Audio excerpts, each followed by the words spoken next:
Question आपका लिखा हुआ है, क्या किसी प्राकृत संख्या n के लिए, किसके लिए, n के लिए संख्या 6 की घात n अंक 0 पर समाप्त हो सकती है या नहीं।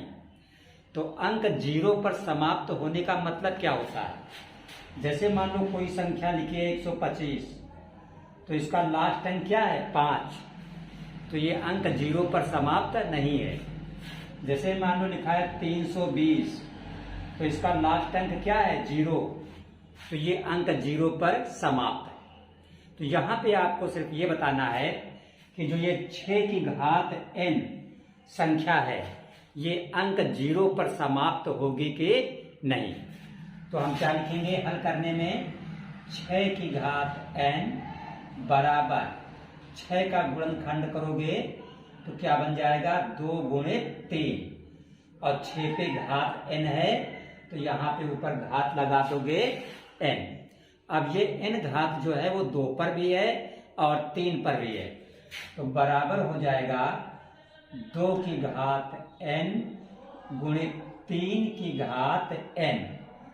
तो जो 6 का अभाज्य गुणनखंड क्या है 2 और 3, और कोई भी संख्या 0 पर तभी समाप्त होती है जब उसके अभाज्य गुणनखंड में 5 हो।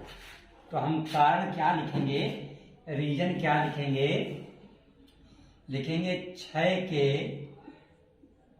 अभाज्य गुणनखंड में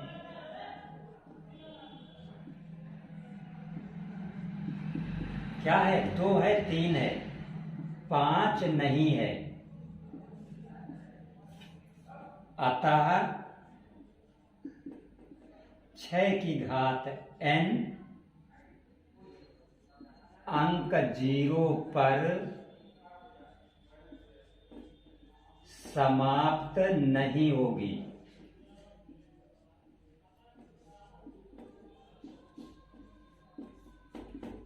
ठीक, तो जब भी आपको बताना हो कि बताइए ये संख्या अंक 0 पर समाप्त होगी या नहीं होगी, तो आप उसका गुणनखंड करेंगे। गुणनखंड में अगर 5 आ रहा है तभी वो अंक 0 पर समाप्त होगी, अन्यथा अंक 0 पर समाप्त नहीं होगी। इसी क्वेश्चन को इंग्लिश मीडियम स्टूडेंट इस प्रकार करेंगे। इंग्लिश मीडियम में यही क्वेश्चन इस तरह लिखा होगा कि is 6 power n can end at 0 for any natural number n। तो हम क्या लिखेंगे, प्राइम फैक्टर का मतलब अभाज्य गुणनखंड of 6 power n equal 2 into 3 की पावर n इक्वल 2 की पावर n इंटू 3 की पावर n। नीचे क्या लिखेंगे, we observe that 5 is not in prime factor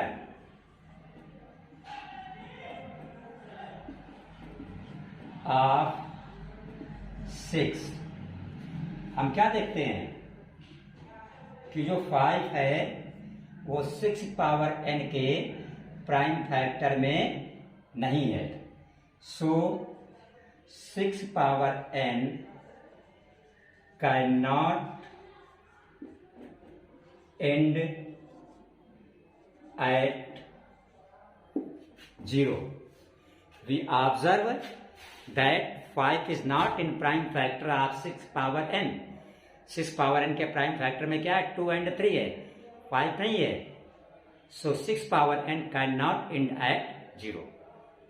तो हमने इस तरह आपको एक्सप्लेन किया कि चाहे यूपी बोर्ड के स्टूडेंट हों और चाहे सीबीएसई के या इंग्लिश मीडियम के स्टूडेंट हों, दोनों इस क्वेश्चन को बहुत आराम से समझ के हल कर सकते हैं। और चैनल को सब्सक्राइब अवश्य रखें।